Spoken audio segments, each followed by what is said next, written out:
امشب در 24 هشدار جمهوری اسلامی به واکنش متقابل در صورت تصویب قطعنامه علیه تهران در شورای حکام.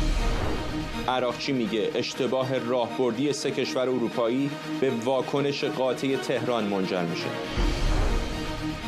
هشدار تازه لندن درباره تهدیدهای امنیتی تهران و مسکو همزمان با برگزاری دادگاه متهمان به اقدام علیه ایران اینترنشنال. دولت بریتانیا میگه جمهوری اسلامی از شبکه‌های مجرمانه محلی برای ارعاب و جاسوسی استفاده میکنه.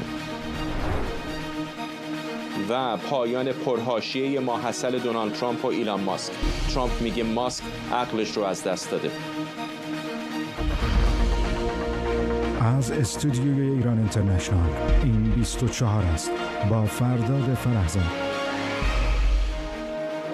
بینندگان ایران اینترنشنال در ایران و سراسر جهان سلام و وقت بخیر. وزیر خارجه جمهوری اسلامی میگه اتهامات جدید سه کشور اروپایی به تهران در آژانس بین‌المللی انرژی اتمی میتونه به واکنش قاطع ایران منجر بشه. عباس عراقچی نوشته اتهامات مبنی بر عدم پایبندی ایران به تعهدات پادمانی سیاسی و بی اساسه و اون رو تلاشی برای بحران سازی خونده. عراقچی اقدام اروپا رو تکرار اشتباه استراتژیک سال 2005 دونسته که به آغاز غنیسازی اورانیوم در ایران منجر شد. همزمان وزارت خزانه‌داری آمریکا هم از اعمال دور جدیدی از تحریم‌ها علیه حکومت ایران خبر داده.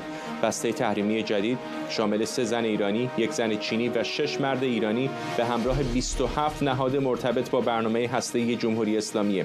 شرکت‌هایی از جمله سرمایه‌گذاری تهران زرین، شرکت زرین قلم و شرکا، 4 شرکت مستقر در هنگ کنگ و شرکت واید ویژن مستقر در امارات متحده عربی هم هدف این تحریم‌ها قرار گرفتند.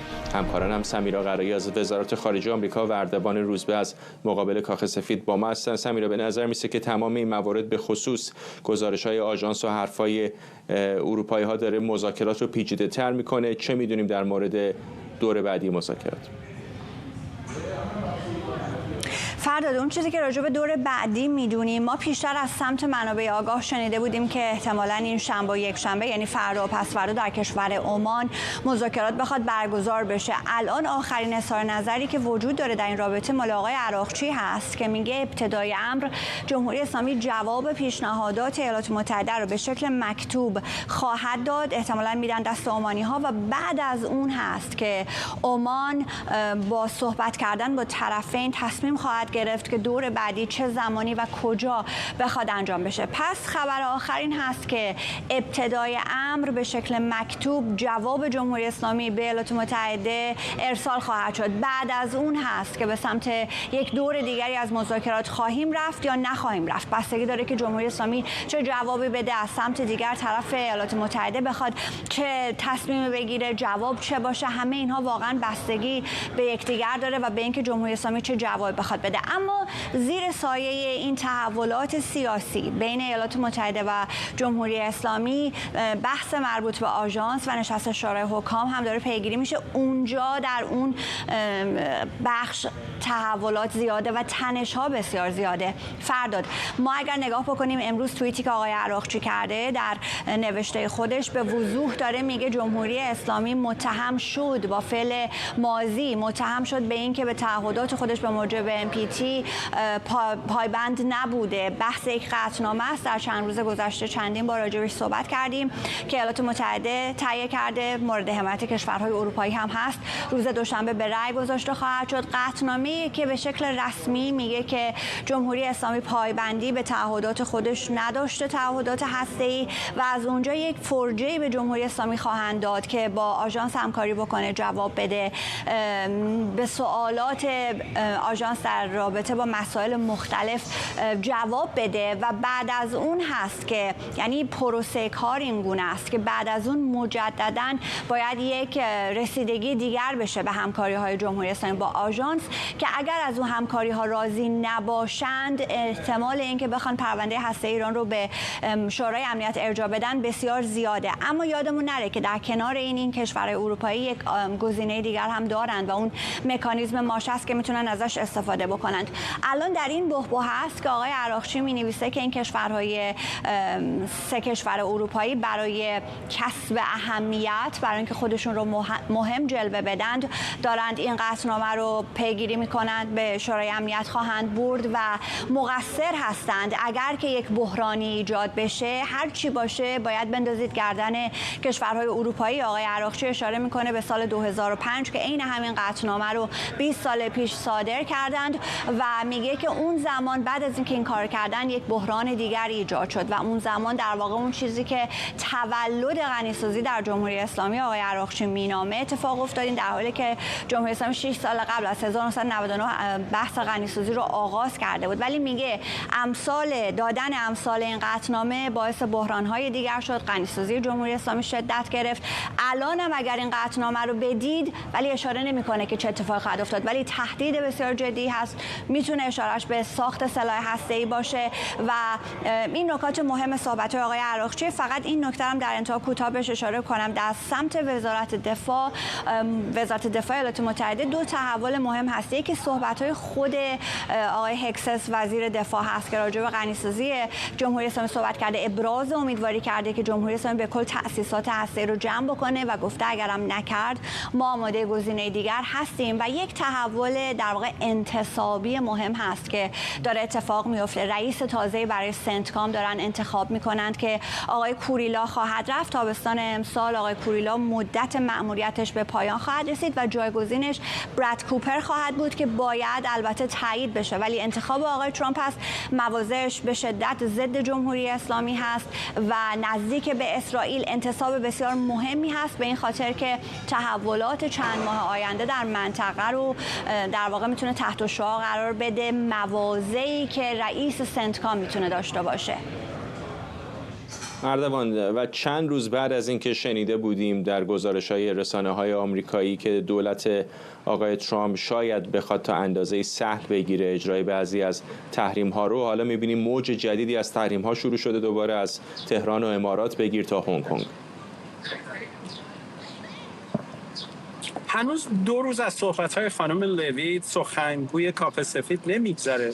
اشاره کرده بود که ممکنه ایالات متحده آمریکا جلوی تحریم‌های آتی رو بخواد بگیره، یعنی دست کم بخواد فعلا به این ادامه تحریم‌ها توجه جدی نداشته باشه که در فرایند مذاکرات بتونه جمهوری اسلامی رو در موقعیت بهتری قرار بده برای تصمیم گیری. هنوز از این صحبت‌ها خیلی نگذشته که دوباره دور جدید تحریم‌ها در قالب فشار حداکثری تحریم‌ها، پولی که دونالد ترامپ درست در ابتدای آغاز ریاست جمهوریش داده بود که عین دور قبلی ریاست جمهوریش بالاترین توانش رو در تحریم هدفمند مجموعه‌ها، افراد و سازمان‌های مرتبط با جمهوری اسلامی بذاره. این درست در وضعیتی هستش که ما منتظر دور ششم مذاکرات بین طرف ایرانی و آمریکایی هستیم و درست در زمانی هستش که به نظر میرسه قرار بوده ایالات متحده آمریکا شانسی به جمهوری اسلامی بده. اما این تحریم هدفمندی که امروز وزارت خزانه‌داری اعلام کرده به طور مشخص افرادی رو هدف قرار داده که این افراد کاملا در قالب یه مجموعه ها و شرکت هایی که اصطلاحاً کارهای صرافی انجام میدادن مشخصاً کمک به پولشویی ایران در تمام سالهای گذشته کردن. خانم فاطمه سردقیقی، فرهناز مشکات، میترا زرین قلم جز زنانی بودن که از ایران در واقع اسمشون توی انگلیس رفته و خانواده زرین قلم که شامل پرویز فضلالله زرین قلم، منصور زرین قلم، ناصر زرین قلم، پوریای زرین قلم و 27 شرکت دیگه کاملا مشخصا در انتقال پولی و کارهای مالی جمهوری اسلامی همکاری می‌کردند. اونها در شبکه‌ای که در هنگ کنگ، در چین، در امارات متحده داشتن در واقع درآمدهای مالی ایران به طور زیرمیزی تحت عنوانی که حالا ازش به عنوان بانکداری سایه یاد میشه پولها رو منتقل می‌کردن و جمهوری اسلامی این پولها رو صرف درآمدها رو صرف کارها فعالیت‌های هسته‌ای خودش می‌کرده که حالا لحاظ شدن. نکته خیلی مهم‌تر اینه که این افراد عمدتاً دو تابعیتی هستند. تابعیت هنگ کنگی هم دارن، تابعیت تابعیت سنتکیست دارن، تابعیت کشوری به اسم نویس رو دارن. این مجموعه عملیاتی است که جمهوری اسلامی از حدود 2 دهه قبل آغاز کرد. افرادی که در شبکه‌های پولشویی جمهوری اسلامی قرار می‌گرفتن برای اینکه بتونن تحریم‌ها رو دور بزنن، تابعیت کشور دومی رو می‌گرفتن، حتی با اسم‌های متفاوت، به دلیل اینکه در تحت پوشش اونها بتونن فعالیت‌های مالیشون رو انجام بدن. حالا در وضعیتی هستیم که 2 روز پیش علی خامنه‌ای مسئله مذاکرات رو کاملا زیر سوال برد و حتی با توهین جدی بار دیگه ادبیات علی خامنه‌ای عوض شد و از صلح امام مثلا دوباره تبدیل شد به ادبیات تند و حتی دور از ادب با اشاره به یاوه‌گویی، مرگ نزدیک بودن پایان اسرائیل و چیزای از این دست. و به نظر میرسه که آمریکا هم خیلی مطمئن نیستش پلن 1 یعنی همون پلن مذاکره حالا دیگه واقعا عملیاتی باشه و ممکنه که ما باید به این توجه بکنیم تحریم‌ها پیش بینی‌هایی هستش که آمریکا داره میکنه که در صورتی که پلن 2 قرار باشه انجام بشه، یعنی حمله گسترده به جمهوری اسلامی، لازم هستش که تمام این مقدمات آماده باشه تا جمهوری اسلامی در یک فشار حداکثری در عمل توان ادامه ناامن کنندگی منطقه و همچنین تجهیزات خودشو نداشته باشه.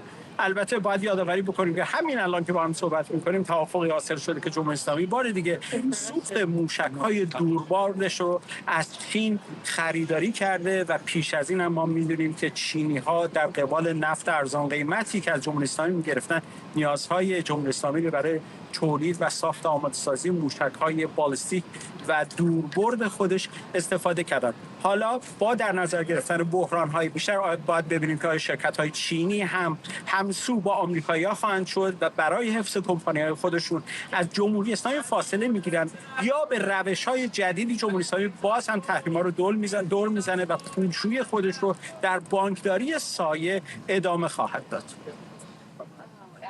ممنونم از هر دوی شما اردوان روزبه و سمیرا. قرار این رو هم اشاره بکنم که تصاویری که حین صحبت‌های اردوان می‌دیدید بخشش مربوط به دوربین‌های مداربسته همین صرافی زرین قلم هستش که شامل تحریم‌ها هست و طبیعتاً سنکیتس و نویس هم یک کشور هستن. ممنونم از هر دوی شما. همزمان دونالد ترامپ دریاسالار براد کوپر رو به عنوان گزینه فرماندهی جدید نیروهای سنتکام در خاورمیانه معرفی کرده. رسانه‌های آمریکایی با اشاره به احتمال حمله نظامی ایالات متحده به ایران گفتن او از منتقدان سرسخت جمهوری اسلامی و حامی اسرائیل. در همین حال حکیم جفریز رهبر دموکرات‌ها در مجلس نمایندگان درباره مذاکرات میان آمریکا و ایران به مرضیه حسینی خبرنگار ما در کنگره گفته اگر توافقی در حال شکل گیریه که بر پایه برجام بنا شده باید با جزئیات بیشتر و قوی‌تر از اون باشه.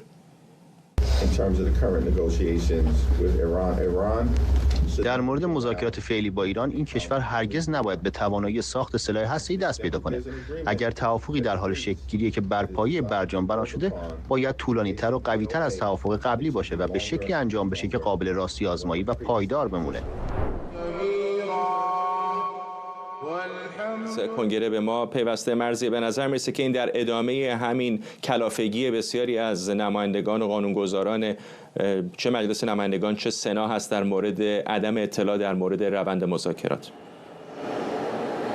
ولی یک فرق دیگه داره فرداد و اون همین هست که موقعیت آقای جفریس رو ما اگه بهش اشاره بکنیم، آقای جفریس فردی هست که همین لحظه رهبر اقلیت دموکرات‌ها رو در مجلس نمایندگان داره و احتمالاً 2 سال 3 سال بعد رئیس مجلس نمایندگان آمریکا میشه، یعنی میشه سومین فرد قدرتمند آمریکا و از این جهت کلمه به کلمه چیزهایی که میگه احتمالاً سیاست‌های 2 سال آینده آمریکا رو در قبال ایران شکل خواهد داد تا بخش بسیار زیادی.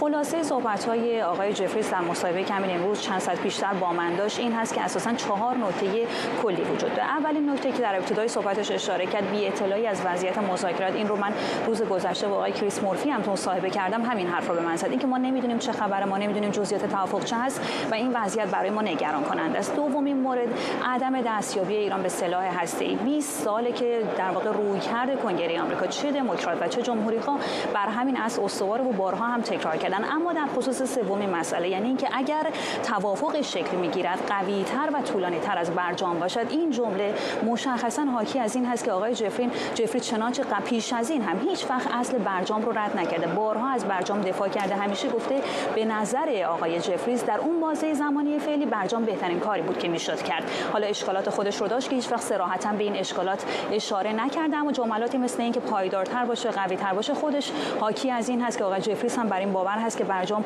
اشکالات اساسی داشته. اینکه به طور کلی برجام خوب بود اما کافی نبود. چه اشکالاتی داشته؟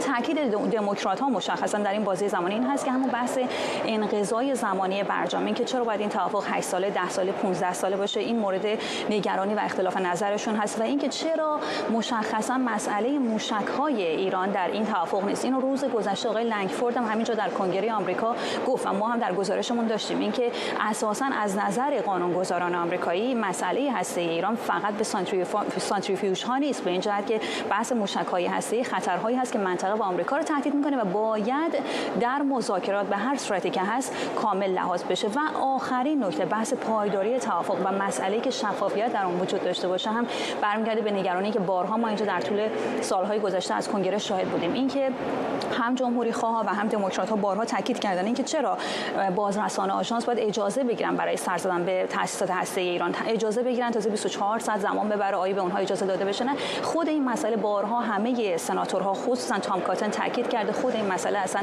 از نظر اینها نظارت محسوب نمیشه و انتقاداتی از این دست. اما به طور کلی‌تر مسئله اینجاست که افرادی مثل آقای جفریز که حالا ما ساتش رو هم منتشر کردیم، اینها با ترامپ اختلاف نظر دارن، نه بر سر هدف یکی هست، بر سر وسیله، اینکه چگونه ما می‌خوایم به این توافق برسیم. مثلا خود آقای جفریز بارها با این رویکرد فشار حداکثری و این تحریم‌هایی که همین امروز هم اردوان بهش اشاره کرد و در خبر داشتیم مخالفت کرده، اینکه این راهش نیست، فشار حداکثری، تحریم‌های بیشتر فقط روند معکوس میگذاره و احتمالاً وضعیت رو تشدیدتر و شدیدتر خواهد کرد. ممنونم از تو مرضیه حسینی، همکارم از کنگره آمریکا با ما. لیلا مروتی تحلیلگر سیاسی از هلسینکی و بهروز بیات مشاور پیشین آژانس بین‌المللی انرژی اتمی از وین با ما هستند. با آقای بیات شروع می‌کنم. آقای بیات، هفته آینده آژانس بین‌المللی انرژی اتمی نشست ویژه خواهد داشت. احتمالاً روز چهارشنبه ممکنه در مورد ایران قطعنامه‌ای صادر بکنه. با توجه به حرفای دبیر کل به خصوص که با فاینانشال تایمز صحبت کرده، کجا می‌بینید آژانس بین‌المللی رو در این پرونده هسته ایران؟ آژانس بین‌المللی انرژی اتمی از یک طرف مأموریت داشته که بررسی بکنه، یک گزارش جامع راجع به وضعیت برنامه هسته جمهوری اسلامی بده. خب این یک قسمت قضیه، اینم بار دومیه که این اتفاق میفته در سال 2011. این در واقع وظیفه حرفه‌ایشه که انجام داده و گزارشی که منتشر کرده خب تا حدودی نسبت به گزارشات قبلی شدت بیشتری داره، به این معنی که پرسش‌های جدی‌تری مطرح کرده و بعضی پرسش‌ها هم حتی مشخص‌تر، مثلا راجع به اون مراکزی که دیگه فعال نیستن اما در آنها نشانه‌هایی از فعالیت‌ها کشف کرده آژانس. اونجا صحبت از اینه که در فلز اورانیوم اونجا پیدا کردن، یه دیسکای فلز اورانیوم که اضافه کردن، این که به نظر میاد که در اونجا برای ساختن چاشنی نوترونی کار شده باشه، اندکی دقیق‌تر از قبل. در حال گزارش به نحوی میگوید که ما نمیتونیم تایید بکنیم صلح‌آمیز بودن برنامه هسته جمهوری اسلامی. این طرف وظیفه حرفه‌ای آژانسی که انجام داده. البته آقای گروسی واقعا علاقه داره که جنگی در منطقه صورت نگیره، یعنی کسی علاقه نداره جنگی صورت بگیره. از این لحاظ خب کوشش میکند که در این جهت کار بکند. مثلا صحبتاش در قاهره یا صحبتاش راجع به آقای ویتکوف که ایشون روی آقای ویتکوف خیلی به عنوان یک شخصیت جدی حساب میکنه و در واقع امیدواری میده که توافق صورت بگیره. این بخش دیگر گزارش آژانس. حالا چرا این گزارش آژانس به کجا میتواند بیانجامد؟ این است که با توجه به اینکه اروپایی‌ها، به ویژه اروپایی‌ها، میخواهند که مکانیسم ماشه رو در دست داشته باشن، نگه دارن. میدونیم که مکانیسم ماشه در شرایط استیصال به رژیم جمهوری اسلامی تحمیل شده، در واقع حاضر شده قبول بکنه، ولی این مکانیسم ماشه در اکتبر به پایان میرسه. کسی که میتونه به کارش بندازه اروپاییان. برای این کارشون یک قطعنامه شورای حکام که ممکن است در هفته آینده صادر بشود در واقع توجیه خوبی خواهد بود. الزاما احتیاج ندارن به این. اروپایی‌ها میتونن از مسیر برجام و فقط از مسیر برجام در واقع قطعنامه‌های قبلی رو 6 تا قطعنامه که زمان احمدی نژاد صادر شد بر ضد جمهوری اسلامی و ایران را برد تحت بند 7 منشور سازمان ملل، اونا رو فقط از مسیر برجام میشه فعال کرد. اونجا مکانیسم ماشه جور تعبیه شده که امکان وتو از طرف چین یا روسیه توش وجود نداره. خب این قسمت قضیه. اما قسمت این که از طرف شورای حکام به شورای امنیت ارجاع بشه ممکن است، منتها در شورای امنیت کار نمیتونه پیش بره، زیرا که در شورای امنیت بلافاصله به وتوی روسیه و چین برخواهد خورد. یعنی اون مسیری نیست که اگر غربی ها بخوان به جمهوری اسلامی فشار بیارن، اون مسیری نیست که بخوان طی بکنن. شاید یه جمله دیگه هم اضافه بکنم، آن این که خب به نظر میاد که دولت آقای ترامپ اروپایی‌ها رو یک جوری به نحوی کنار گذاشته باشه، منتها نمیتونه واقعا کنار بگذارد به کلی، زیرا که آن اهرمی که در دست اروپایی‌ها و طبیعتاً در دست غربی‌ها و اون مکانیسم ماچر، اونو امریکایی‌ها ندارن. یعنی به احتمال قوی اگر به توافقی دست نیابند در لحظه کنونی، البته به نظر میاد که بهش دست بیابند، اگر به توافقی دست نیابند نیاز شدید خواهند داشت به موضوع مکانیسم ماشه. از این نقطه نظر این وضعیتیه در حدی که من الان میتونم بهش اشاره بکنم. خانم مروتی، اگر رو همین حرفای آقای گروسی باقی بمونیم که همین امروز گفتگوش با فاینانشال تایمز منتشر شده، 2 تا نکته کلیدی داره. یکی این که میگه که ایران درسته که سلاح هسته‌ای نداره اما مواد لازم برای ساخت اون رو داره، و بعد در ادامه میگه اگر مذاکرات هسته‌ای به شکست بیانجامه احتمالاً به اقدام نظامی منجر خواهد شد. از هر دو طرف هم، از سمت ایران وقتی میبینیم که رهبر جمهوری اسلامی حرف از این میزنه که غنیسازی رو کنار نخواهند گذاشت و هشدارهایی هم که از طرف آمریکایی از جمله وزیر دفاع داریم میشنویم، همه زمزمه ها حاکی از اینه که اون شرایط ابتدایی که شاید تا اندازه مثبت ارزیابی میشد داره به سرعت تغییر میکنه. آیا شما هم همینطور تصور میکنید که ممکنه مذاکرات به شکست بیانجامه و به سمت رویارویی بریم؟ خب آقای بیات به خوبی اون فرایند رو توضیح دادن، من نمیخوام مجددا اونها رو تکرار کنم، فقط من اینو عرض میکنم در آخرین گفتگویی که من با شما داشتم تاکید کردم رو این گزارش جامع، به اصطلاح این ارزیابی نهایی که میتونه خیلی مؤثر باشه در تصمیم گیری آتی هم آژانس و هم دولت ایالات متحده و هم دولت‌های اروپایی. و من فکر میکنم اون نهایی هم که خامنه‌ای پریروز به پیشنهاد ایالات متحده داد تا حد زیادی متأثر از همین وضعیت، یعنی متأثر از گزارش جامع آژانس بود که خب هنوز متن اصلیش رو ما ندیدیم و به قولی فقط در دست برخی از رسانه‌ها و در دست در واقع اعضای شورای حکام هست، 35 کشور عضو شورای حکام. اما مسئله اساسی اینه که اگر اینها به توافق نرسن، یعنی از یک طرف دولت‌های چین و روسیه بخوان اگر اون اعلام، اگر قطعنامه علیه ایران صادر بشه در شورای حکام به شورای امنیت بره و در اونجا دولت‌های روسیه و چین اونو بخوان وتو کنن، در این مرحله دولت ایران میتونه بگه که بخشی از خطر رو گذراندم، ولی مسئله اصل همون مکانیزم ماشه است که خود مکانیزم ماشه هم میتونه اون تحریم های اولیه رو برگردونه و همونطور که آقای بیات گفتن اون فصل 7 منشور ملل متحد که یک بخش نظامی هم داره، اون اشاره به بخش نظامی که در واقع نیاز به عملیات نظامی بین‌المللی هست، ممکنه در زیر همون فصل 7 هم اتفاق بیفته. اما از طرف دیگر ممکنه دولت ایالات متحده مخصوصا با توجه به اینکه الان آقای ژنرال کوپر انتخاب شده هرچند هنوز اون به اصطلاح سنا هنوز اونو تایید نکرده، اما ممکنه این در واقع وضعیت رو کاملا به ضرر ایران تغییر بده و در نهایت دولت آمریکا و مخصوصا دولت اسرائیل اونها صبر استراتژیک ندارن بلکه یک صبر تاکتیکی دارن. ممکنه در نهایت اونها دست به اقدام نظامی بزنن و هرچند این را عرض کنم درست آقای کوپر انتخاب شده، تغییر چهره ها لزوما منجر به تغییر سیاست ها نخواهد شد، ولی میتونه مؤثر باشه در چنین موقعیتی، در چنین شرایطی ویژه‌ای که تصمیم بگیرن علیه جمهوری اسلامی کار کنن. و یک نکته مهم من میخوام عرض کنم در مورد این گزارش، برخلاف اون چیزی که آقای عراقچی مطرح کرد که این گزارش سیاسی، کلیت این گزارش یک گزارش تکنیکی و تا حدودی حقوقی، یعنی خارج از اون به اصطلاح نظرهای سیاسی دولت هست. این چیزیه که خود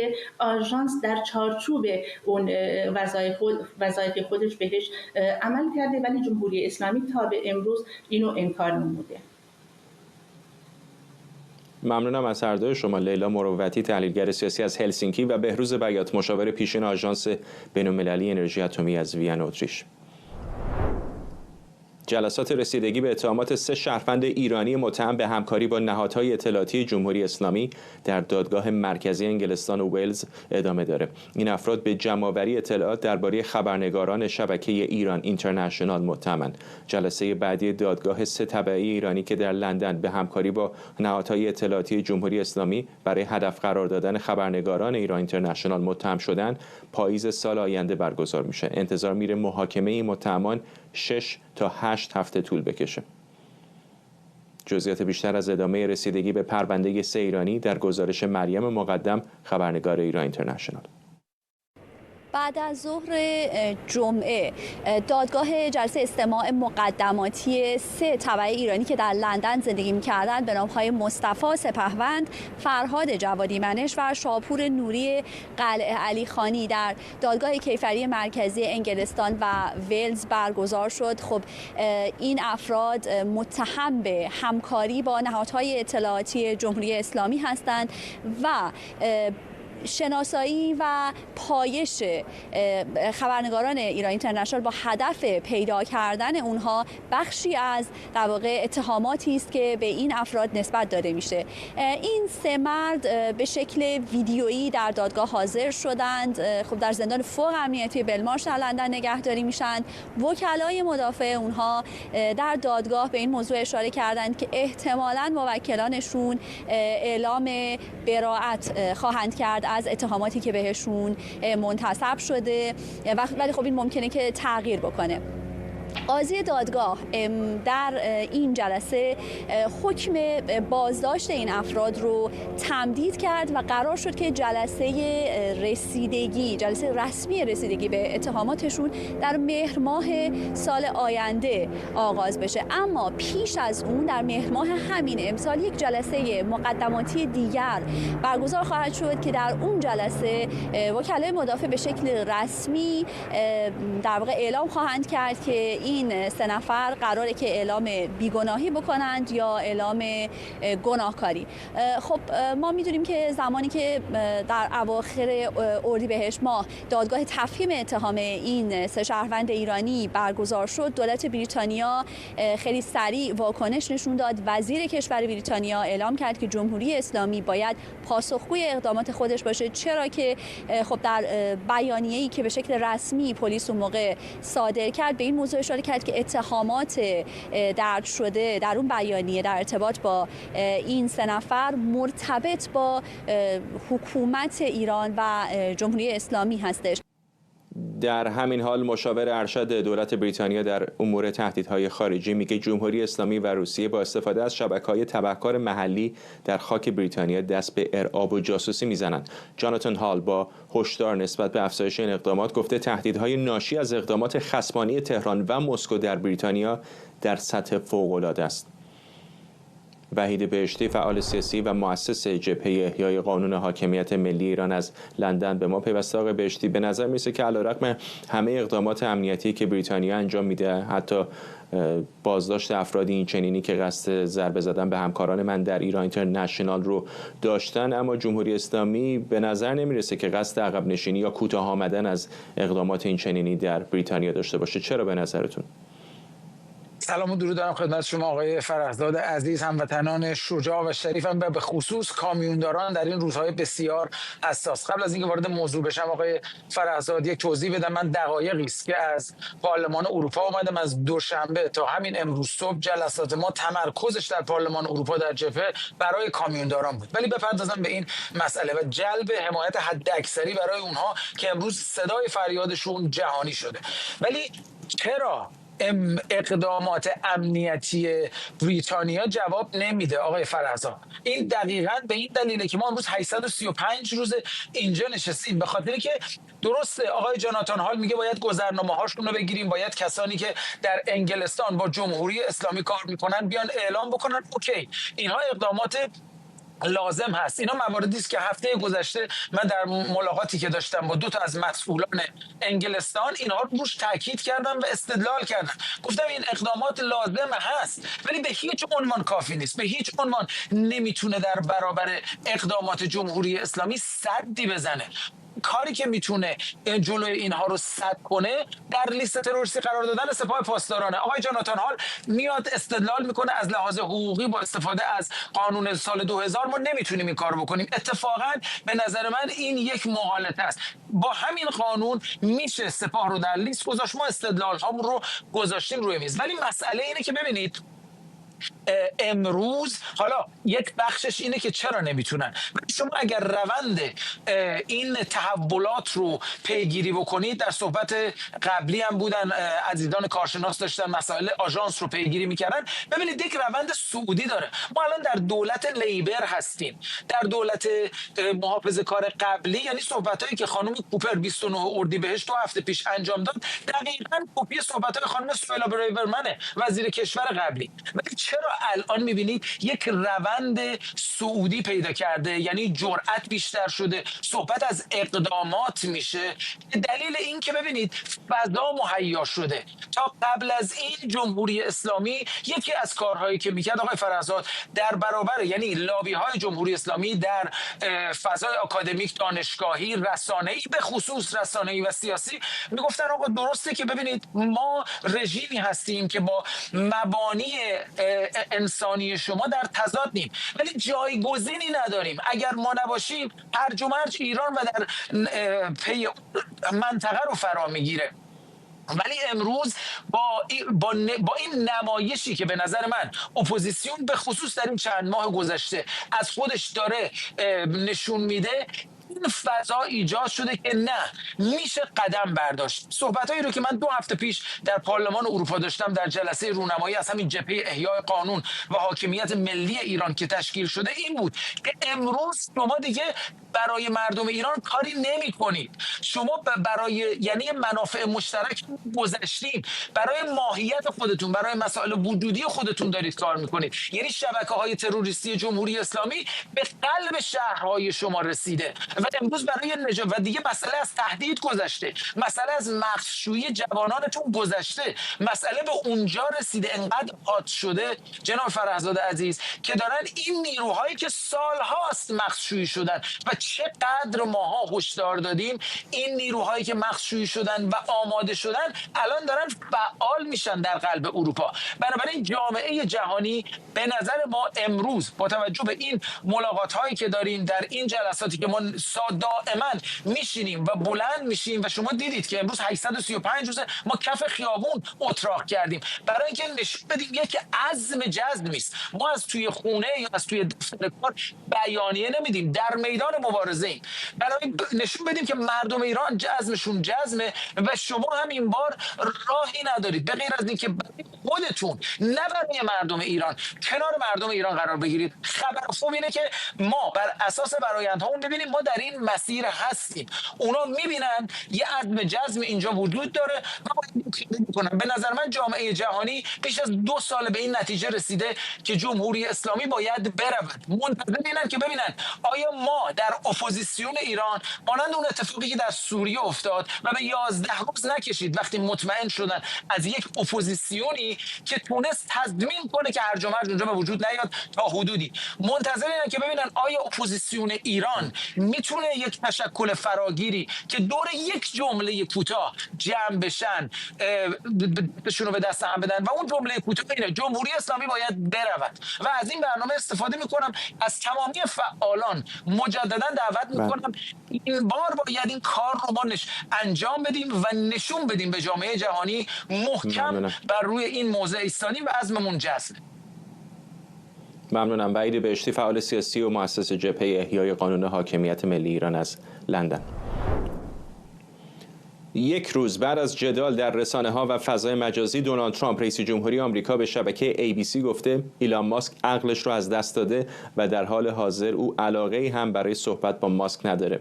شبکه CBS هم به نقل از یک مقام ارشد کاخ سفید گزارش داده رئیس جمهوری آمریکا در حال بررسی فروش خودروی تسلا شخصیشه، شرکتی که بعد از درگیری لفظی این دو نفر به شدت سقوط کرده. نیویورک تایمز هم نوشته مشاوران ترامپ در حال آماده سازی برای جنگ رسانه‌ای طولانی با ایلان ماسکن.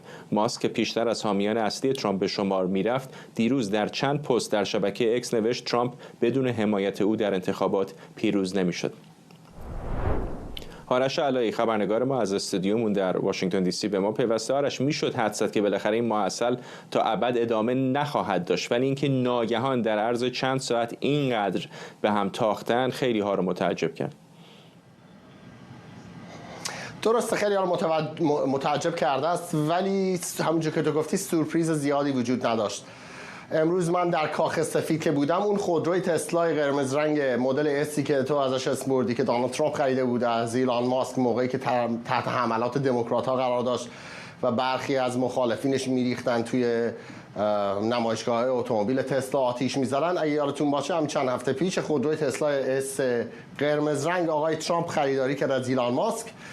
اون خودرو الان تو پارکینگ کاخ سفیده و اتفاقا من یک گزارش دارم درست میکنم، یه پکیجی که تصویر اون خودروی تسلا رو ما گرفتیم از توی پارکینگ و انقدر روابط این دو نفر تیره شده است که فردا حدوداً 1 ساعت پیش تمام دوربین‌های خبری ریخته بود دور و بر این تسلا که تصویر بگیرن. کاخ سفید خبرنگاران از اونجا انداخت بیرون، 2 تا خودروی ون مشکی هم آورد درست بغل به بغل اون تسلا پارک کرد که از دو طرف دیده نشود و الان هم همونجور که تو گفتی کاخ سفید میگوید اون تسلا قرمز رو یا میخوان بفروشن یا میخوان بدن به خیریه. اما نکته اصلی این است که این چه تبعاتی برای دو طرف داشته است. از لحاظ سیاسی امروز مؤسسه یوگاو یه سری نظرسنجی انجام داده است. به نظر میاد که آقای ترامپ بیچون و چرا برنده داستان سیاسی 81% جمهوری‌خواها میگویند پشت ترامپ هستند و فقط حدود 11% دموکرات‌ها گفتند که از ماسک حمایت میکنن در این دعوا. بیشتر افرادم در دموکرات‌ها و مستقل‌ها گفتن از این دعوا بیرون خواهند ماند و الان هم یواش یواش جمهوری‌خواهان گرد آقای ترامپ آمدن، در کنگره همینطور شده است.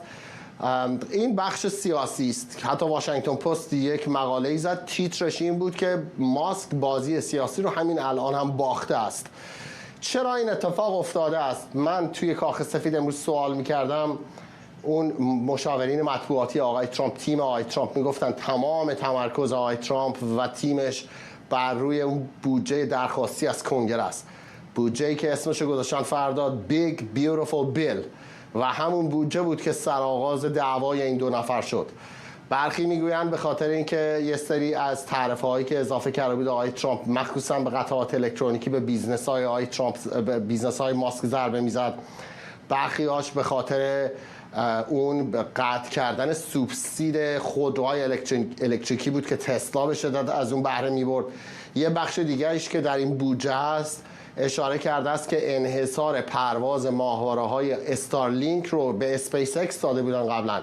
این انحصار رو دولت ترامپ برداشته است. یعنی پس فردا کمپانی جف بیزوس هم میتواند ماهواره‌های استارلینک آقای ایلان ماسک رو ببرد به فضا و در نهایت چیزی که مطبوعات میگویند که باعث شد دیگه داستان کاملا به هم بریزد این است که متحد آقای ماسک که برای نامزدی ناسا آقای ترامپ اون رو منصوب داشت میکرد و حتی به کنگره هم معرفی کرده بود، ناگهان آقای ترامپ نامزدی ایشون رو به کشید بیرون و این باعث شد که ایلان ماسک برآشفته بشود و اون توییت ها و پست های آنلاینی که شما ازش صحبت کردید رو یکی پس از دیگری این دو نثار هم کنند. ممنونم از سارش علایی از استودیوی ما در واشنگتن دی سی. شایان سمی کارشناس امنیت ملی هم از ویرجینیا به ما پیوسته. آقای سمی، همکارم آرش اشاره کرد که بعضی از نظرسنجی‌ها نشون میده که بیشتر جمهوری‌خواهان پشت آقای ترامپ هستن، اما مهم نیستش که 1%، 5% یا 10% باشه. این دعوای درون حزبی اگر بخوایم اسمشو بذاریم بالاخره ضربه خواهد زد به موقعیت آقای ترامپ، اینطور نیست؟ با عرض ادب حضور شما جناب فرزاد بسیار گرامی و مردم عزیز ایران، کاملا این گونه است. ببینید آقای ترامپ در حال حاضر ممکنه در موقعیت فعلی نیازی به آقای ماسک نداشته باشه، ولی شک بر کسی نیست که آقای ماسک چیزی حدود 300 میلیون دلار خرج کرد در انتخابات سال 2024 که بتونه به دونالد ترامپ کمک بکنه انتخاب بشه و آقای ماسک کسی هست که توانمندی سیاسی داره. در نظر خود حتی آقای ترامپ هم ایشون کسی هست که به رای دهندگان مرد جوانسال و افرادی که در کمک های مالی میکنن، به ویژه افرادی که در دنیای تکنولوژی هستند و در سوشال میدیا، آقای ماسک ید طولایی داره و در انتخابات میان دوره‌ای سال 2026 بسیار میتونه به ضرر آقای ترامپ عمل بکنه. این خوشحالی فعلی طرفدارای آقای ترامپ ممکنه زودگذر باشه. چرا؟ چون ماسک با در دست داشتن توانمندی های مالیش میتونه دردسرآفرینی بکنه. ترامپ در حال حاضر میتونه چوب لای چرخ ماسک بگذاره و حتی برخی از پروژه های ایشون رو مورد بررسی دقیق‌تر دولتی بده، ولی با اون چه که آقای ترامپ به آقای ماسک داده بود، با همون دسترسی به همون وزارتخانه یا سازمان دوج به اصطلاح، عده زیاد و میزان زیادی از سکرت های دولتی الان در دست آقای ماسک هست. ممکنه که ماسک خودش از کاخ سفید رفته باشه، ولی دور و بریاش و اطرافیاش اونجا در بسیاری از گزاره های دولت امریکا هستن و میتونن برای آقای ترامپ مشکل آفرین باشن. پس میبینیم که ترامپ ممکنه الان چیزی نگه یا ذوق زده باشه، ولی یک مقدار دیرتر در دنیای سیاسی امریکا همیشه میگن اگر آب و هوا به میل شما نیست 15 دقیقه صبر کن. ممکنه که آقای ماسک ثروتمندترین مرد جهان باشه، اما دعوایی رو شروع کرده با قوی ترین مرد جهان، رئیس جمهوری آمریکا که قدرت اجرایی و سیاسی داره. چقدر فکر میکنید که اینکه تمام پل‌های پشت سر رو به نظر داره خراب میکنه، شاید این حرفی که زده، حرف راه اندازی حزب سوم رو بیش از پیش نشون بده که سرش جدیه؟ من بر این باور هستم که ایشون به جد داره به این مسئله فکر میکنه. برای چی؟ برای اینکه حداقل در نظر خودش میگه من یک محبوبیتی بین عده زیادی از مردم دارم که از هر دو طرف ناراضی هستن، چه دموکرات چه جمهوری خواه. چون الان ایشون آمده با این حمله‌ای که در گزارش دوست خوبمون جناب علایی هم بود که اون لایحه بودجه جدید امریکا، با حمله‌ای که به اون داره آغاز میکنه و کرده، میخواد بگه که ای مردم، دموکرات ها و جمهوری خواه هر دو سر تا یک کرباس هستن و برای شما کارایی ندارن. پس ما باید به سمت یک نیروی جدید و یک توانمندی جدید بریم و بعد اون موقع اگر ایشون بیاد یک حزب سومی رو راه اندازی بکنه با میزان سرمایه بالایی هم که داره، میتونه برای هر دو تا حزب، هم دموکرات ها هم جمهوری خواه ها، مشکل آفرین باشه. چرا؟ چون مردمی که از هر دو تا حزب دلخور دکتر هستن و دلزده هستن رو میتونه به اون سمت بکشه. بر کسی هم پوشیده نیست که همین چند روز پیش سخنگوی پیشین کاخ سفید در دوران آقای بایدن آمد اعلام کرد که از حزب دموکرات خارج شده و به غیر وابسته ها پیوست. ممنونم از شما. شایان سمیعی، کارشناس امنیت ملی از ویرجینیا با ما. و ممنونم از شما که بیننده برنامه 24 بودید. اجازه بدید برنامه رو با تصاویر زنده از مکه به پایان ببریم، جایی که میلیون‌ها مسلمان از سراسر جهان برای انجام مناسک حج گرد هم اومدن.